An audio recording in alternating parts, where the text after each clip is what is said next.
राम राम। आप देख रहे हैं प्रदेश का नंबर 1 और सबसे भरोसेमंद news channel India news Haryana. मैं हूं आपके साथ अतुल प्रताप सिंह।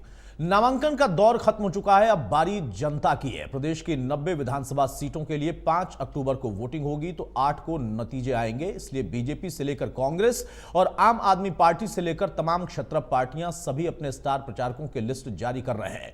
बीजेपी की ओर से प्रधानमंत्री नरेंद्र मोदी, अमित शाह से लेकर तमाम केंद्रीय मंत्री चुनावी मैदान में नजर आएंगे तो कांग्रेस की तरफ से भी मल्लिकार्जुन खड़गे, राहुल गांधी, प्रियंका गांधी समेत तमाम बड़े नेता रैलियों को संबोधित करते दिखाई देंगे। इधर आम आदमी पार्टी ने भी स्टार प्रचारकों की लिस्ट में सबसे टॉप पर अरविंद केजरीवाल का नाम शामिल किया। संयोग देखिए, दूसरे दिन ही, जिस दिन ये नाम आया उसके दूसरे दिन ही केजरीवाल को बेल भी मिल गई, यानी अरविंद केजरीवाल भी चुनावी रण में हुंकार भरते नजर आएंगे।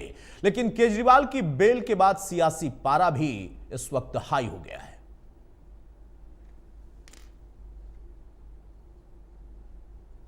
कल आदरणीय प्रधानमंत्री जी इलेक्शन का, चुनाव का आगाज करने के लिए हरियाणा की इस पवित्र भूमि, जहां भगवान श्री कृष्ण ने गीता का संदेश दिया, कल 2 बजे थीम पार्क में आ रहे हैं और बहुत भारी संख्या के अंदर लोग निकल करके आदरणीय प्रधानमंत्री जी का स्वागत करेंगे, उनके विचारों को सुनेंगे और हरियाणा प्रदेश में तीसरी बार भारतीय जनता पार्टी की सरकार बने, ये आश्वासन, आशीर्वाद भी हरियाणा के लोग देंगे। कोर्ट को लगता है कि ये गलत था, उसने जमानत नहीं दी, परंतु जो व्यक्ति के नियम हैं, जो विचार है, केजरीवाल उसके ऊपर नहीं रहा। वो भ्रष्टाचार की दलदल में धंसा हुआ व्यक्ति है और वो तो आम आदमी नहीं है, अकेला आदमी पार्टी है। जमानत मिलना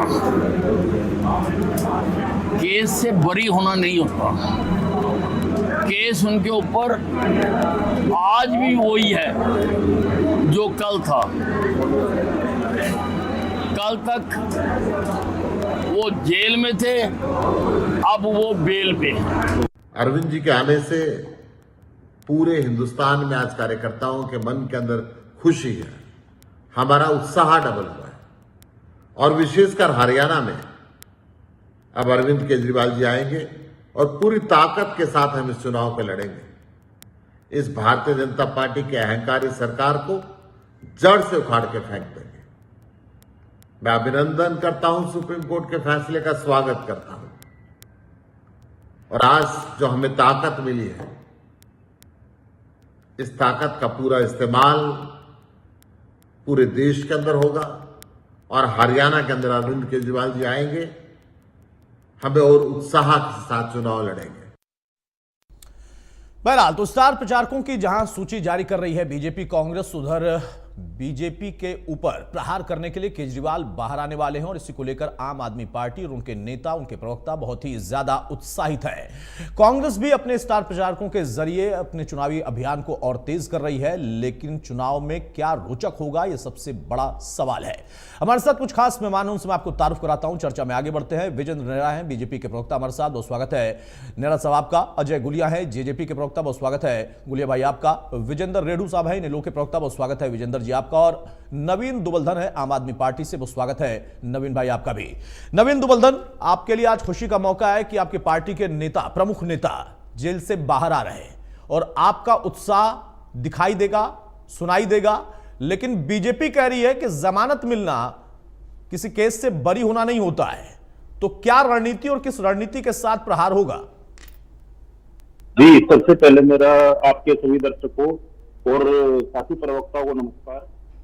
देखिए आयुष जी, आज संविधान की असल मायने में जीत हुई है। आप किसी के साथ तानाशाही करके किसी को झूठे मुकदमों में फंसा के अंदर तो रख सकते हैं, परंतु कितने लंबे समय तक इस तरह की बर्बरता करेंगे? आज अरविंद केजरीवाल जी बाहर आए हैं। आज हरियाणा में के हमारी संगठन को एक नई जान मिली है और उसकी वजह से आज बुगलाहट आप देखिए बीजेपी के नेताओं के चेहरे पर साफ दिखाई दे रही है। बीजेपी का आज चाहे आप मनोहर लाल जी की सुन लीजिए, उनके जितने भी बड़े नेता थे उनकी सबकी बाइट्स मैंने सुनी है, उनके चेहरे पर साफ साफ बुगलाहट दिखाई दे रही है। आज हरियाणा की जनता इनसे हर उस बात का बदला लेने के लिए तैयार बैठी है जिसके लिए इन्होंने हरियाणा को प्रताड़ित करने का काम किया, लाइनों में लगा के रखा है। और चाहे वो हमारे हरियाणा का सबसे ज्यादा जवान है वो आर्मी में जाता है। आर्मी के लिए उन्होंने अग्निपथ जैसी योजना रोकने का हरियाणा के नौजवानों पर काम किया, उनको बेरोजगार रखने का इन्होंने काम किया। आप किसानों की बातें ले लीजिए, 750 किसानों की शहादत जिस प्रकार से हुई और जिस प्रकार से इनकी एक नेत्री कंगना रनौत जी ने एक पवित्र आंदोलन को बदनाम करने की कोशिश की, वो जनता आज बदला लेने के लिए तैयार बैठी हुई है। इनको आज उसका इंजाम भुगतना पड़ेगा बीजेपी को। बीजेपी ने जिस प्रकार से आज आपसे कोई भी व्यवस्था ले लीजिए, ना हरियाणा के अंदर शिक्षा सुविधाएं हैं, ना हरियाणा के अंदर स्वास्थ्य सुविधाएं हैं, ना हरियाणा के अंदर कोई रोड है, ना पानी व्यवस्था है। आज हर इनके कुशासन को हर वर्ग झेल रहा है। इन्होंने आनंद फानन में किसी भावना पूर्वक इन्होंने अपना मुख्यमंत्री तो चेंज कर दिया, परंतु उस मुख्यमंत्री ने सांसद रहते हुए आज तक आप कोई भी एक वीडियो क्लिप, मेरे भाजपा प्रवक्ता दिखा दें कि कोई भी एक वीडियो क्लिप दिखा दें उनकी, जब उन्होंने हरियाणा की अच्छी आवाज उठाई हो। हरियाणा ने बहुत कई बुकारी दंगे देखे, दंगे के अंदर इनके हालात क्या रहे, लॉ एंड ऑर्डर को मेंटेन नहीं कर पाए। आज आए दिन चाहे नेता हो, चाहे हमारे कोई भी व्यापारी वर्ग हो, उनके फिरौती मांगेदार ही है, फिरौती मांगेदार, उस पर भी लॉ एंड ऑर्डर को मेंटेन ये कर नहीं पा रहे।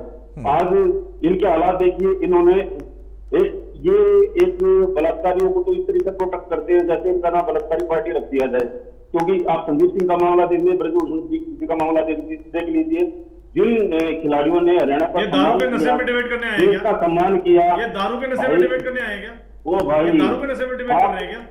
आप किस प्रकार की बातें कर रहे हो? नेरा साहब एक मिनट, नेरा साहब एक मिनट, आ रहा हूँ आपको समझ शब्दों का चयन ठीक होना चाहिए ना। आ रहा हूँ। आप किस प्रकार की बातें बोल रहे हो, आपको समझ होनी चाहिए। दारू के नशे में डिबेट। अच्छा, एक बात, नवीन दुबलदन, आपने काफी कुछ बोला, मैं एक सवाल पूछना चाहता हूं, उसके बाद बाकी प्रवक्ताओं के पास भी जाऊंगा। आपने कहा कि झूठा केस तो अभी खत्म नहीं हुआ है, कोर्ट का ही संज्ञान था, कोर्ट ने ही जमानत दी है, कोर्ट ने ही जेल में डाला था, तो इसमें बीजेपी कहां से आ गई? क्योंकि आपके नेता ये कह रहे हैं, आप सुन लीजिए सर, मैं सवाल तो पूछ लूं। अरे नवीन भाई, सवाल तो पूछ लूं, क्योंकि आपके नेता मनीष सिसोदिया जी, आपके नेता संजय सिंह, उन्होंने आरोप प्रत्यारोप किए हैं, प्रेस कॉन्फ्रेंस करके उन्होंने कई बातें कही, आप भी उन्हीं बातों को दोहरा रहे हो। आप मुद्दों को गिनाइए, मुद्दों में कोई दिक्कत नहीं है, मुद्दे रेणु भाई भी गिनाएंगे, गुलिया साहब भी गिनाएंगे, और नेहरा साहब को जवाब देना पड़ेगा क्योंकि वो सरकार में है। सारी पार्टियां मुद्दे उठाएंगी और जो सरकार में रहता है उसको जवाब देना पड़ता है। मेरा सवाल यह है कि आम आदमी पार्टी के प्रमुख नेता अगर जेल से छूट गए हैं, तो क्यों आपको लगता है कि हरियाणा की जनता उनकी सुन लेगी? क्यों नहीं कांग्रेस की सुनेगी, क्यों नहीं इनेलो की सुनेगी, क्यों नहीं जेजेपी की सुनेगी, और क्यों नहीं उस पार्टी की सुनेगी जो कि सत्ता में थी? क्योंकि मुद्दे तो वो भी उठाएंगे और जवाब देंगे। आयुष जी, सुप्रीम कोर्ट ने भी स्पष्ट किया है किस प्रकार से इन्होंने ईडी का दुरुपयोग करके केजरीवाल जी को गिरफ्तार किया, किस प्रकार से अपनी तानाशाही देश के ऊपर थोपी, किस प्रकार से जब जमानत मिल गई। नहीं दुबंदल साहब, फिर जमानत मिल गई मतलब क्या केस से बरी नहीं हो गए ना? सीबीआई का दुरुपयोग। मेरा साहब जवाब देंगे आप? भाई उत्साह बहुत ज्यादा है, दुबलदन साहब कह रहे हैं कि इतने उत्साहित हैं कि अब आज ही से फैसला हो गया कि परिणाम क्या होगा। परिणाम देखिए हरियाणा की जानता है। नवीन भाई अब जवाब ले रहा हूं। अरे नवीन दुबलदन, हाँ जवाब देने के लिए, अब अभी फिलहाल प्रवक्ता का तो जवाब ले लें, बाकी जनता तो जवाब देगी। ठीक है, देखिए अतुल जी, हरियाणा प्रदेश के अंदर विधानसभा चुनाव 2024 की अपनी रैलियों की शुरुआत करने के लिए जिस तरह से माननीय प्रधानमंत्री श्री नरेंद्र मोदी जी कल 14 तारीख को धर्मनगरी कुरुक्षेत्र से शुरुआत कर रहे हैं। दुनिया के सबसे लोकप्रिय नेता, देश के यशस्वी प्रधानमंत्री श्री नरेंद्र मोदी जी समेत जो 40 स्टार प्रचारकों की सूची भारतीय जनता पार्टी ने जारी की है, उस तरह की चुनाव की तैयारी अभी कोई कर नहीं पाया है। और मोदी जी के नेतृत्व में भारतीय जनता पार्टी की जिस तरह से एनडीए की केंद्र में सरकार बनी है, जनता के आशीर्वाद से मोदी जी का जनता स्वागत करने के लिए बेसब्री से इंतजार कर रही है। और इसी तरह से हरियाणा प्रदेश के अंदर भी माननीय मुख्यमंत्री श्री नायब सैनी जी के नेतृत्व में तीसरी बार भारतीय जनता पार्टी की सरकार बनेगी। जहां तक केजरीवाल जी का सवाल है, उनके होने या ना होने से कोई फर्क नहीं पड़ता, क्योंकि हरियाणा प्रदेश के अंदर 2014 से लेके आज 2024 तक हरियाणा के अंदर हर चुनाव में केजरीवाल जी ने प्रचार किया है, और उसके बावजूद इनकी आज तक किसी चुनाव में जमानत नहीं बची है। आपको ध्यान होगा आदमपुर के उपचुनाव का, अतुल जी, आदमपुर के उपचुनाव में केजरीवाल जी ने कहा था मैं यहाँ का स्थानीय बेटा हूं, मेरा यहाँ जन्म हुआ है, मैं यहीं का रहने वाला हूं, और घर घर गए थे केजरीवाल जी भी और भगवंत मान जी भी। उसके बावजूद भी जमानत जब्त हुई थी आदमपुर में, लड़ाई नोटा से थी। तो केजरीवाल जी 2014 से 24 तक हर चुनाव में हरियाणा में प्रचार करने के लिए आए हैं, उसके बावजूद लड़ाई नोटा से ही होती है और जमानत फिर भी जब्त होती है। इन्होंने हल्ला मचाया था दिल्ली लोकसभा चुनाव में कि केजरीवाल जी को जमानत मिली थी लोकसभा चुनाव से पहले कि पूरा पासा पलट जाएगा, बहुत सहानुभूति है केजरीवाल जी के खिलाफ, रोने भी लगे थे, दिल्ली की सड़कों को पानी पानी कर दिया था रो रो के। उसके बावजूद भी सातों की सातों सीटों पे कांग्रेस से गठबंधन होने के बावजूद भी लोकसभा चुनाव में केजरीवाल जी बुरी तरह से हारे।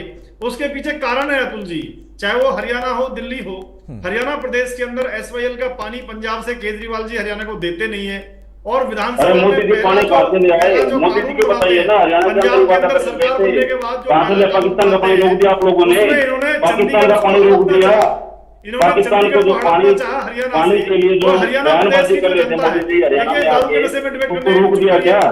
आप बदतमीजी ना करें, आप बदतमीजी ना करें, बकवासबाजी ना करें। नवीन एक सेकंड भाई, एक सेकंड मेरा साहब एक मिनट। नवीन दुबलदान बदतमीजी कोई ना करे, एक मिनट नेरा साहब प्लीज, बदतमीजी कोई ना करे सर ना, आप भी ना करें और वो भी ना करें, सिर्फ ज्ञान देने से नहीं होता। नहीं ऐसा नहीं है, आपने बोला तो उन्होंने सुना, और जब वो बोल रहे हैं तो आप सुनिए, फिर जब आपके पास आऊंगा जवाब दीजिएगा। नहीं, एसवाईएल का पानी का अगर जिक्र होगा तो उसका जवाब चाहिए होगा ना। नहीं ये नवीन दुबलदान ये भाई एक मिनट नेरा साहब किसी भी एंगल पे आपसे कुछ भी हो, आप तानाशाही कर सकते हैं, एक मिनट भाई नेरा साहब एक नवीन दुबलदान क्या आप क्या डिबेट करने आए या धमकी देने आए? नवीन दुबलदान भाषण मत दीजिए भाई, आम आदमी पार्टी की रैली नहीं चल रही है, भाषणबाजी मत करिए। नहीं तो आपको रोक रहा हूं, आप रुक रहे हैं क्या? आपको रोका, आप रुके क्या? मेरा टर्म है, छोटा काउंटर करिए ना, अगर बोलना भी है तो छोटा काउंटर करिए। हो गया नवीन दुबलदान, बहुत हो गया, प्लीज नवीन दुबलदान प्लीज, बहुत हो गया। नवीन दुबलदान भाई ऐसा है कि आप धमकाइए मत कि वो कैसे बात कर रहे हैं या आप कैसे बात कर रहे हैं, दोनों लोग बात करिए और बातों से एक दूसरे को जवाब दीजिए, और अगर काउंटर भी करना है तो छोटा काउंटर करिए। नेरा साहब प्लीज जल्दी से कंटिन्यू करें। अतुल जी, मैं जो मुद्दे की बात कर रहा था, हरियाणा प्रदेश की जनता ये देख रही है कि किस तरह से केजरीवाल जी एसवाईएल का पानी पंजाब से हरियाणा को देते नहीं है, और जब इनकी पंजाब में सरकार बनी, विधानसभा में जो पहला कानून बनाया, चंडीगढ़ को हमसे हड़पना चाहते हैं। हरियाणा प्रदेश की जनता अतुल जी बहुत स्वाभिमानी है और झूठ और मुफ्तखोरी की राजनीति को पसंद नहीं करती। यही कारण है कि 2014 से आज 24 तक केजरीवाल जी हर चुनाव में प्रचार करने आए, उसके बावजूद लड़ाई नोटा से होती है, हर चुनाव में इनकी जमानत जब्त होती है। इस बार भी केजरीवाल जी आए, उल्टे लटक जाए, रोए, नदियां बहा दे आंसुओं की, कोई फर्क नहीं पड़ना, ये दौड़ में ही नहीं है। मैं आज बड़ी जिम्मेदारी से कोई फर्क नहीं पड़ता, आपकी डिबेट कर देता हूं। हाँ। मैं अतुल जी एक बात बड़ी गंभीरता से कह रहा हूं, हाँ। अगर 90 में से एक भी सीट पर इन दारू वाली पार्टी की जमानत बच जाए तो इसको जीता हुआ मान लूंगा मैं। आप 8 तारीख को मैं यहाँ पे आऊंगा, आप भी यहाँ पे रहेंगे। अगर 90 सीटों में से ये वो पार्टी है जो कांग्रेस से 5 सीटों की भीख मांग रही थी अभी 4 दिन पहले। ठीक है, मैं हमेशा नेरा साहब मैं हमेशा यही कहता हूं कि पार्टी के जो प्रवक्ता होते हैं ना, उनकी जिम्मेदारी भी होती है कि वो अपनी पार्टी को डिफेंड करें और उनका कर्तव्य भी बनता है। लेकिन मैं यहां पर उस दावे को स्वीकार अभी करता हूं, लेकिन जब नतीजे आते हैं जिस दिन, उस वक्त हम उस पर चर्चा करते हैं। विजेंद्र रेड्डू साहब भाई, कांग्रेस से लेकर बीजेपी तमाम स्टार प्रचारकों की लिस्ट जारी कर रही है, उनके तमाम नेता, बड़े कद के नेता आएंगे, हरियाणा में चुनाव प्रचार करेंगे, आपकी भी पार्टी के नेता प्रचार करेंगे। लेकिन आम आदमी पार्टी और उनके प्रवक्ता जो भी कह रहे थे कि हरियाणा के हक की आवाज तो हरियाणा का बेटा ही उठाएगा, तो मुझे लगता है आपकी पार्टी के भी नेता हरियाणा के ही बेटे हैं, बीजेपी के भी नेता हरियाणा के ही बेटे हैं। ये तर्क कहां से हुआ? लेकिन फिर भी लोकतंत्र है, उनका अधिकार है, उनको जमानत मिली है तो वो चुनाव प्रचार करने आएंगे। कितना दिलचस्प दिखाई देता है और कितनी तगड़ी लड़ाई होगी इनकी इस बात से। तो अतुल जी ये लगता है कि शायद हरियाणा में एक ही बेटा है, बाकी तो हरियाणा के बेटे ही नहीं है, सारे बाहर से आकर के बैठे हैं। अभय सिंह जी चौटाला लगा लो, ओम प्रकाश चौटाला लगा लो, ये तो हरियाणा में पैदा ही नहीं हुए, मैं भी पैदा नहीं। नवीन भाई मुस्कुरा रहे हैं, रेड्डू साहब, नवीन भाई हल्का हल्का मुस्कुरा रहे हैं। हरियाणा को ठगने का काम किया है। ये बेटा दारू की बोतल लेके आया है इसलिए। अच्छा, बहुत पता है आपको है। बोलिए रेडू साहब बोलेंगे प्लीज। हाँ नवीन भाई रेडू साहब बोलेंगे प्लीज। हाँ आपने बात शुरू की है आम आदमी पार्टी के बारे में, मैं इतना ही कहूंगा कि मेरे भाइयों, अगर आप इलेक्शन ना ही लड़ो तो आप बेहतर रहोगे, क्योंकि आपने और कांग्रेस पार्टी इनकी पहले से सरकार है स्टेट्स में, 3 स्टेट में कांग्रेस की है, 2 स्टेट में आम आदमी पार्टी की है। पहले आप वहां का लेखा जोखा हरियाणा के लोगों को बताने का काम करें। अगर आप नहीं बताएं तो कांग्रेस का सबके सामने जिस प्रकार से हिमाचल प्रदेश के मुख्यमंत्री सुखविंदर सुक्खू ने सरेआम कह दिया कि मेरे पास वेतन देने के लिए पैसे नहीं है, हिमाचल को कर्ज में डुबोने का काम किया, लोगों को टाइम पर तनख्वाह तक नहीं मिल रही है, सारे विकास कार्य ठप बनाने का काम किया है। और आपकी भी मैं बता देता हूं नवीन भाई, आपको नहीं पता, पंजाब में लगभग 1 साल से हाई कोर्ट ने आदेश कर रखे हैं 1450 NDPS के क्रिमिनल 1450 को आज तक गिरफ्तार नहीं कर पाई है। हाई कोर्ट ने सम्मन GDP को वहां पर बुलाया है, जनरल डायरेक्टर ऑफ पुलिस को, और उसने एफिडेविट दिया है, सर मुझे माफ कर दो, मैं अगले 6 महीने में इनको अरेस्ट करने का काम करूंगा। यानी कि जो नशे का काम करते हैं 1450 लोग खुले घूम रहे हैं, उनको आप पकड़ नहीं पाए हैं। आपको मैं एक डिस्ट्रिक्ट का आंकड़ा मैंने देखा था, गुरदासपुर डिस्ट्रिक्ट जो है वहां पर 90 स्कूल है सरकारी, जो आप शिक्षा करते हो, 90 सरकारी स्कूल एक डिस्ट्रिक्ट के हैं, जिनमें 40 जो है ना प्राइमरी स्कूल है, एक भी स्कूल में मुख्य अध्यापक नहीं है। 38 स्कूल ऐसे हैं जिसमें एक भी टीचर नहीं है। ये आंकड़े की बात मैं कह रहा हूं मैं, ये झूठे प्रचार जो आप करें, सीनियर सेकेंडरी और मतलब हायर सेकेंडरी स्कूल में भी वहां प्रिंसिपल नहीं है, उधार लेकर के दूसरे डिस्ट्रिक्ट से प्रिंसिपल भेजने का काम करते। यानी कि आपका पंजाब का शिक्षा व्यवस्था इतनी चरमरा गई है कि वहां पर अध्यापक और मुख्य अध्यापक नसीब नहीं हो रहे हैं बच्चों को। इसी प्रकार से आप शिक्षा स्वास्थ्य करते हो, 70% आपके मोहल्ला क्लिनिक डॉक्टरों से खाली पड़े हैं। वहां जो क्लिनिकों में पेशेंट जाते हैं उनसे पैसे लेकर के टेबलेट दी जाती है, कहते हैं हमारे पास नहीं है, बाहर से खरीद लो या हमसे ले लो, मोल मिलेंगे भाई। ये हाल, क्राइम का हाल, आंकड़े की बात बता रहा हूँ, शिक्षा का हाल आंकड़े की बात बता रहा हूँ, स्वास्थ्य का हाल भी आंकड़ों के साथ मैं आपके सामने रख रहा हूँ। और दिल्ली की यदि मैं बात करूँ नवीन भाई, दिल्ली में आपकी नव नियुक्त शिक्षा मंत्री आतिशी जी ने बनते ही सबसे पहले आपकी पिक्चर जो है ना अपलोड करने का काम किया था कि दिल्ली में क्या हाल है आपकी शिक्षा का, और किस प्रकार से मकड़ी के जाले उन कमरों में लगे हुए थे और बच्चों से जो ना मनीष सिसोदिया के नाम पत्थर लिखवाए जा रहे थे। वहां ये शिक्षा का हाल है, और रिजल्ट में भी आपने देख लिया कितनी पिछड़ गई है दिल्ली। दूसरी बात देखिए अतुल जी, आम आदमी और सबसे बड़ी बात आम आदमी पार्टी के लिए, वो मैं कहना ही भूल गया, ये कहते हैं कि हम शाह कमीशन ने जो रिपोर्ट दी थी उसको हम सिरे से खारिज करते हैं, उसको मानते नहीं। जिस प्रकार से 2004 में कांग्रेस के मुख्यमंत्री अमरिंदर सिंह ने termination of all water treaty करने का काम किया था और हक को मारने का काम किया था, उससे दो कदम आगे चलते हुए भगवंत मान जी ने भी पहली कदम से ही ये मतलब पास करने का काम किया कि हम हरियाणा को न पानी देंगे, न पंजाब यूनिवर्सिटी में इनके बच्चों को एडमिशन देंगे, न इनके कॉलेजों को उसे एफिलिएट करने का काम करेंगे, न चंडीगढ़ का। लेकिन रेणु साहब समस्या यही ना कि नवीन भाई का ये कहना था कि जो पाकिस्तान को पानी रोकने का बीजेपी ने वादा किया था, वो वादा उन्होंने नहीं निभाया, तो इन्होंने भी हरियाणा को उसका हक नहीं दिया। बहरहाल हमारे साथ विद्रोही साहब भी जुड़ चुके हैं, कांग्रेस के प्रवक्ता, बहुत स्वागत है। विद्रोही साहब अपनी बुलंद आवाज के साथ अपनी बात रखेंगे, लेकिन उसके पहले अजय गुलिया साहब, जेजेपी और आम आदमी पार्टी भी गठबंधन कर सकते थे, ऐसी चर्चा हुई थी। वो अलग विषय है कि आपकी गठबंधन का जो तस्वीर थी वो किसी और के साथ निकल कर आई, लेकिन जो नवीन बंधन का दावा है वो कहते हैं कि भाई इस वक्त बीजेपी का अगर कोई मुकाबला कर सकता है इस प्रदेश में तो हरियाणा का बेटा जो कि जेल से बाहर आने वाले हैं। नहीं, देखिए नवीन भाई का एक राजनीतिक दल के प्रवक्ता हैं और ऐसी बात कहना उनका स्वाभाविक भी है। वो अपने दल की बात रखें, वो कुछ भी कहें। देखिए हो सकता था, नहीं हो सकता था, गठबंधन प्रयास भी मीडिया के द्वारा खबरें निकल करके आ रही थी और दुष्यंत जी ने तो बिल्कुल स्पष्ट जवाब दिया कि चर्चाएं, जब पूछा गया कि चर्चाएं, तो उन्होंने कहा मैंने चर्चाएं नहीं करी हैं, लेकिन हाँ मीडिया के थ्रू जरूर मुझे पता चल रहा है, तो पूर्ण रूप से विराम भी लग गया था उस पर। हाँ।